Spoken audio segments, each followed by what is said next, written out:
Hə dostlar, bu günləri inşallah biz gedirik Qobustan Milli Tarix Bədii Qoruğuna və çoxdandır ki, etmədiyim bir şey eləyirəm. Uzun bir video çəkirəm. Bununla bağlı mənə kifayət qədər çoxlu mesajlar gəlir direktdə. Ona görə də inşallah istədim bu anları da sizlə bölüşüm.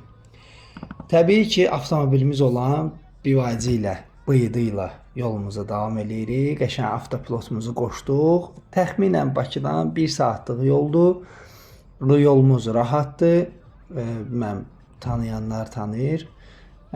Bakı-Qazax yoludur. Və təxminən dediyim kimi 1 saata biz ora çatdıq. Çatandan sonra ilk öncə orada belə bir sizi kassa qarşılayır ki, siz orada ödəniş edib keçə biləsiniz. Və orada bir məsələ var ki, deməli, böyüklər üçün giriş 5 manatdır. Məktəbli və məktəbə qədər uşaqlar üçün pulsuzdur. Fərqi yoxdur. Xaricidir, yoxsa yerlidir. Amma xarici vətəndaşlar üçün bəli 15 manatdır. Bizdə də həm uşaqlı, həm böyüklü, həm xarici vətəndaş da var idi. Ona görə təxminən bir 50 manata yaxın pul çıxdı. Nəyə görə? Çünki biz əlavə git də götürdük, yəni bələdçi. O da 15 manatdır. Amma bələdçini götürməyi mütləq şəkildə tövsiyə edirəm. Nəyə görə? Çünki siz ora getsəz, yəni bir çox şeyləri qaçırda bilərsiniz. Yəni doğrudan da tarixdən bir balaca, çox demirəm, bir balaca marağı olan şəxslər, ümid edirəm ki, hələ bu bələdçini götürsələr çox gözəl, hazır, necə deyirlər, materiallarla tanış ola bilərlər.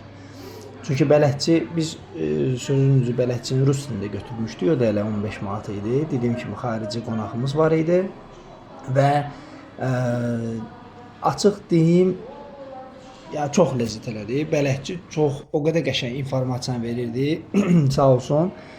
İlk öncə biz getdik bu muzeyə. Yəni muzey hələ ki qayalıqlarda deyil, aşağıdadır. Muzeydə də bəli, təbii ki, maraqlı məlumatlar danışıldı. Mən lap aşağı ətraflı məlumatlara düşməyəcəm. Çünki dayı siz gedəndə nə oldu? Dayı maraq qalmayacaq ki. Maraqlı süni eksponatlar da var idi.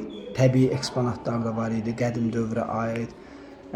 Həmin o mezolit, neolit və digər eramızdan əvvəlki dövrləri əhatə edən maraqlı eksponatlar var idi. Və ondan sonra, yəni muzeydən sonra uşaqlar üçün də bu arada deyim ki, çox maraqlıdır ya. Uşaqları da mütləq şəkildə aparın. Və muzeydən sonra muzey haqqında bir 20 dəqiqə muzeyi təxminən gezdik. Kifayət qədər xarici turistlər də var idi, açıq mən bilmirdim. Mən sözünüzü birinci dəfə idi ora gedirdim. Yəni 35 yaşa kimi mən heç vaxt ora getməmişdim. Deyim ki, bundan sonra yenə getmək istəyərəm. Belə yalan olar. Amma bir dəfə getmək mütləq lazım idi. Çünki adam əməlli başlı başqa bir his keçirdir. İndi deyəcəm hansı hissdən söhbət gedir. Baxın dostlar, maşınlarla qalxırıq artıq, yəni muzeydən çıxdıq. Bələdçi də elə bizlə bir yerdə qalxdıq yuxarı, o qayalara tərəf. Qayaları adam görür, adamı vahimə basır. Vallahi da, həyatda mən bu günə kimi, bu yaşa kimi belə qayalıqlar görməmişəm. Təsəvvür edin ki, avtobus, qardaş, avtobusa yekə bildiyimiz Neaplandır da, səhv eləməmişəm. Neaplan tipli avtobus bu qayaların yanında bir, nə bilim, xırda bir əşya kimi görsənir. Çox böyük daşlar var da. Ona görə bu qıraqdan gördüklərimiz deyil ha. Yəni biz yol qırağından gedəndə qıraqdan görsənənlər var ha, Qobustan tərəfə gedəndə. Biz ora deyil, görsənməyən tərəfə qalxmışıq. Çox böyük daşlar var da. Yəni ki, yenə deyirəm, təkrarçılıq olmasın. Sadəcə olaraq orada mən o qədər qəşəng emosiyalar əldə elədim ki, istəyirəm videodan bunu sizə ötürüm ki, siz də inşallah sağlıq olsun, gedə bilərsiniz həmin yerlərə.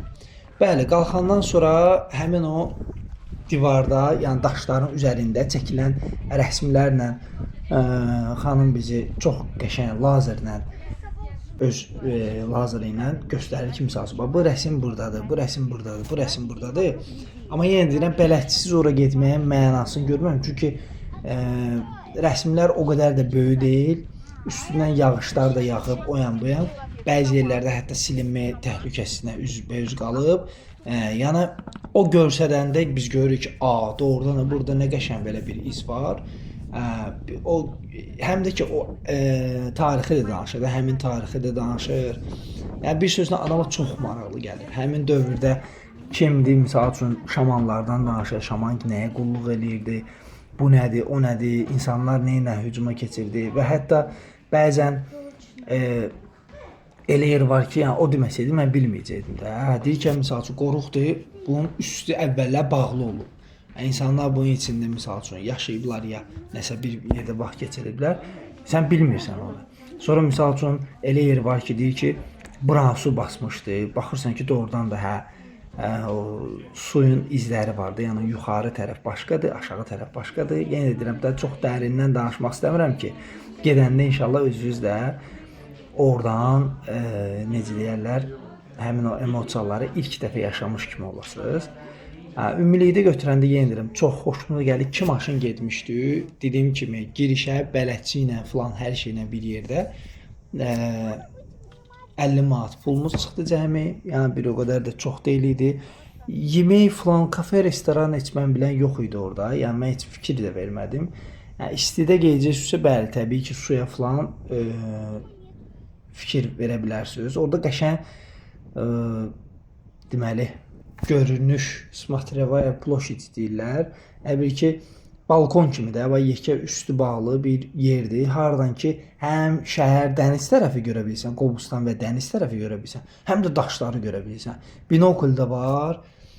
Belə ləzzətli özünüz üçün bir dənə oturdunuz, misal üçün, nə bilim ya, pis şeyi təbliğ eləmək istəməm, amma siqaret çəkən bir dənə qəşəng özü üçün bu panoramada siqaretini çəkə bilər. GoPro təmiz, yaxşı göstərmir təbii ki bu şeyi, mənzərəni. İnsanın gözü tam başqadır. Yəni ki bu şeyləri mən sizə tövsiyə edirəm. Bunları məncə yaşayın. Yəni gedin oranı görün. Uşaqlarınız varsa mütləq şəkildə uşaqlarınızı da aparın. Yeni biliklər əldə eləsinlər. Məncə özünüz də oradan belə bir böyük emosiyalarla qayıdacaqsınız. Belə əzizlərim, inşallah ki iş saatları dəqiq bilmirəm, 11-dən 5-ə kimi işləyirlər, yoxsa nəsədən neçə kimi işləyirlər, yalan deyərəm. Amma biz abed vaxtı getmişdik, tam səmimi deyim, hələ düz başda 12-1-in yarı sonra çatdıq. Yəni demədilər ki, misal üçün abeddir falan belə şeylər yox. Düz saat 2-yəcən yoxsa 3-ün yarısına kimi bizlə ekskursiya apardılar, sağ olsunlar. Yəni buradan həmin bu qoruğa fəaliyyətlərində uğurlar arzulayıram. Çox qəşəng, çox super, mədəni şəkildə yəni ləzzət elədi. Tam səmimi deyim və bir dənə də özümə bir məlumat özümə demişəm ki, mən bundan sonra artıq neçə illərdir ki, Lüboy bir muzeyə gedəndə mən orada ya audio bələdçi və yaxud da belə canlı bələdçi götürürəm ki, bir var boş-boşuna baxırsan, bir də var ki, məlumatlı şəkildə baxırsan, adama ləzzət elədi. Belə əzizlərim, inşallah ki, ümid eləyirəm ki, çoxdandır ki, belə bir uzun vlog çəkmirdim. Ümid eləyirəm ki, video xoşunuza gəldi. O yüzden videonu bəyəndinizsə, like etməyi unutmayın inşallah. Kanala hələ də abunə deyilsə, məscid kanala abunə olmağı tövsiyə eləyirəm. İnşallah ki, növbəti videolarda görüşərik. Sağ olun, salamat qalın. İnşallah növbəti videolarda görüşərik. Sağ olun.